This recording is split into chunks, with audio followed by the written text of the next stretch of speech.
السلام علیکم ورحمۃ اللہ۔ اللہ تبارک و تعالی نے ہمیں ایک عظیم الشان نعمت سے نوازا ہے، اور وہ نعمت ہے رمضان المبارک۔ یہ وہ مہینہ ہے جس میں اللہ تبارک و تعالی کی رحمتوں کا نزول ہوتا ہے اور برکتیں بکھر جاتی ہے اور مغفرت کے دروازے کھول دیے جاتے ہیں۔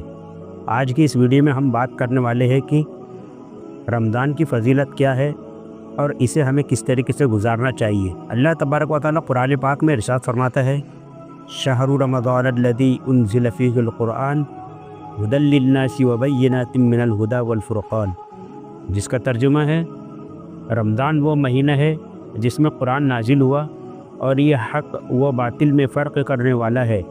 یہی وہ مہینہ ہے جس میں شیطان کو اللہ تبارک و تعالی قید کر دیتے ہیں اور جہنم کے دروازے بند کر دیے جاتے ہیں اور جنت کے دروازے کھول دیے جاتے ہیں۔ روزے کی اہمیت نبی پاک صلی اللہ علیہ وسلم نے ارشاد فرمایا، جو شخص ایمان اور ثواب کی نیت سے رمضان کے روزے رکھے اس کے تمام پچھلے گناہ معاف کر دیے جاتے ہیں۔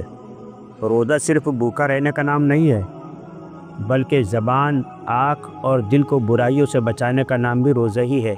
اس بات کو آسانی سے سمجھنے کے لیے ایک واقعہ یاد آ گیا۔ ایک دن دو عورتیں نبی پاک صلی اللہ علیہ وسلم کے پاس آئی اور کہنے لگی، یہ اللہ کے نبی پاک صلی اللہ علیہ وسلم، ہم روزوں سے ہیں لیکن بھوک اور پیاس کی وجہ سے ہم نڈال ہو رہے ہیں، یعنی ہمیں روزہ بہت معلوم پڑ رہا ہے۔ آپ صلی اللہ علیہ وسلم نے ایک برتن منگوایا اور ان کو قے کرنے کا حکم دیا۔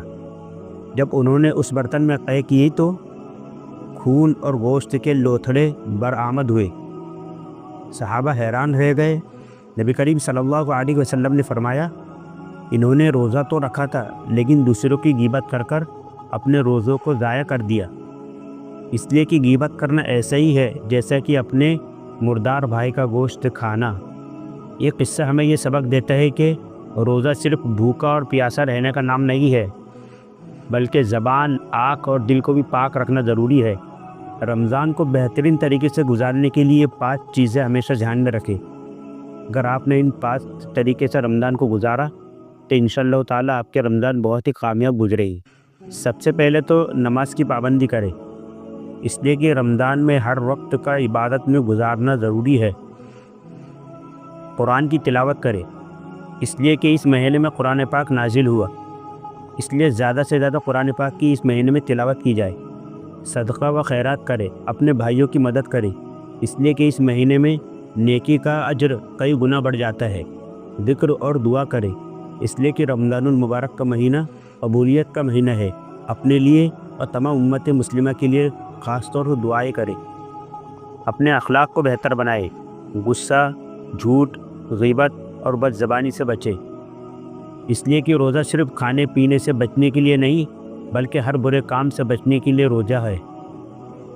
کیونکہ روزہ صرف بھوک اور پیاس سے نہیں بلکہ ہر برے کام سے بچنے کا نام روزہ ہے۔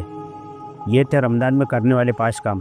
اگر آپ نے ان کاموں کو کر لیا تو انشاءاللہ تعالی آپ کے رمضان کے بعد کی زندگی بھی بڑی کامیاب گزرے گی۔ آخر میں ایک واقعہ بتا کر ویڈیو کا اختتام کرتے ہیں۔ ایک مرتبہ حضرت علی رضی اللہ عنہ اور حضرت فاطمہ رضی اللہ عنہا اور ان کے بچوں نے روزہ رکھا، اور جب افطار کا وقت ہوا تو دروازے پر ایک مسکین آ گیا اور اس نے سوال کیا۔ حضرت علی رضی اللہ عنہ اور ان کے اہل خانہ نے اپنا کھانا اس مسکین کو دے دیا اور خود پانی پی کر سو گئے۔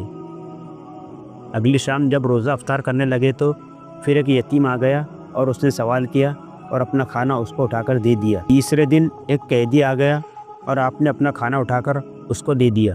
اللہ تبارک و تعالی نے ان کی قربانی کو قرآن پاک میں یوں ذکر کیا، وہ اللہ کی محبت نے مسکین، یتیم اور قیدی کو کھانا کھلاتے ہیں اور کہتے ہیں ہم صرف تمہیں اللہ کی رضا کے لیے دیتے ہیں، نہ ہم تم سے اس کا کوئی بدلہ چاہتے ہیں اور نہ تم سے اس کا شکریہ چاہتے ہیں۔ یہ قصہ ہمیں سکھاتا ہے کہ کسی کی مدد کرنا یا سخاوت کرنا سب سے بڑی نیکیوں میں سے ہے۔ رمضان کے اختتام پر اللہ تبارک و تعالی ہمیں عید کی صورت میں ایک انعام عطا فرماتے ہیں، مگر اصل خوشی یہ ہے کہ جو ہم نے رمضان کے مہینے میں جو نیکیاں سیکھی اسے زندگی بھر اپنائے۔ اللہ تبارک و تعالی ہمیں رمضان کی برکتوں سے خوب فائدہ اٹھانے کی توفیق عطا فرمائے۔ تو ویڈیو کو زیادہ سے زیادہ شیئر کریں تاکہ اور لوگ بھی اس ویڈیو سے فائدہ اٹھا سکیں اور اپنے رمضان کو صحیح اور مکمل طریقے سے گزار سکے۔ اللہ ہمیں رمضان کی برکتوں سے مکمل فائدہ اٹھانے کی توفیق عطا فرمائے۔ السلام علیکم ورحمۃ اللہ۔